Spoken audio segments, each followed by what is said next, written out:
Express কিচেনের কাজ দেখে আমাদের মনে বারবার একটাই প্রশ্ন আসে, এত বড় বড় দায়িত্ব মানুষ এদের হাতে কেন দেয়? কারণ একটা বাড়ির অনুষ্ঠান মানে তো শুধু খাওয়া দাওয়া নয়, সাথে থাকে অনেক দুশ্চিন্তা। অতিথিরা খেয়ে খুশি হবেন তো? মেইন কোর্স গরম থাকবে তো? গেস্ট যদি বেশি হয়ে যায় তাহলে খাবার কম পড়বে না তো?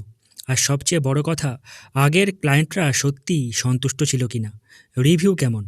এই সমস্ত প্রশ্ন মাথায় নিয়েই তো মানুষ একজন ক্যাটারার ঠিক করে। আর আজকের এই বিয়েবাড়ির আয়োজনটা দেখলে আস্তে আস্তে উত্তরটা পরিষ্কার হয়ে যাবে। সবচেয়ে ইন্টারেস্টিং ব্যাপার হলো, এই রিসেপশনটা বুক করা হয়েছে সুদূর ব্যাঙ্গালোর থেকে। পিয়ালি ম্যাডাম সোশ্যাল মিডিয়ায় পায়েলদির কাজের একটা ভিডিও দেখেছিলেন, আর সেই ভরসাতেই তার ভাইয়ের এই গ্র্যান্ড রিসেপশনের পুরো দায়িত্ব তুলে দিয়েছেন এক্সপ্রেস কিচেন অ্যান্ড ক্যাটারিংয়ের হাতে। ব্রেকফাস্ট লাঞ্চের পাশাপাশি এদিন সন্ধেবেলা শুরুতে ছিল চা, কফি আর মকটেলের ব্যবস্থা। স্টার্টার্সে ছিল ক্রিসপি চিলি বেবিকর্ন, পনির শাসলিক, ককটেল ফিশ ফিঙ্গার আর চিকেন টিক্কা।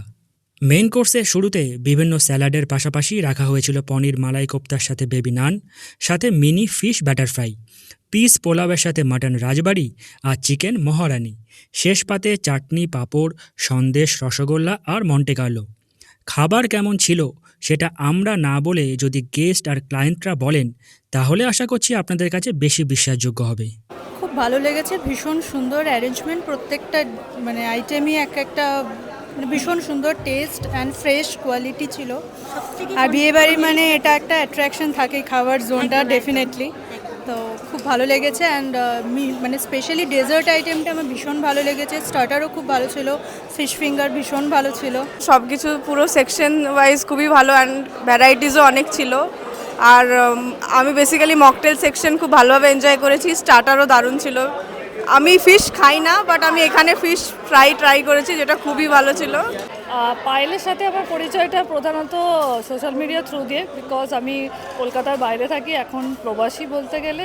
তো সোশ্যাল মিডিয়া থ্রু দিয়ে সেই ভরসাটা আমি রাখতে পেরেছি, এবং আমার খুব একটা স্কোপ ছিল না টেস্ট করার, যদিও আমি লাস্ট মোমেন্টে একটা টেস্টিংয়ের সুযোগ পাই এবং সেটার উপর ভরসা রেখেছি। এবং আজকে পায়েল যে আয়োজনটা করেছে, আর যেমনভাবে চেয়েছি, যেভাবে চেয়েছি, ডেকোরেশন, প্রেজেন্টেশন, সার্ভিং এবং আইটেমের যা ভ্যারাইটিস যেরকমভাবে বলেছিলাম ঠিক সেইভাবে করেছে, এবং কারণ তার থেকে বেশি করেছে।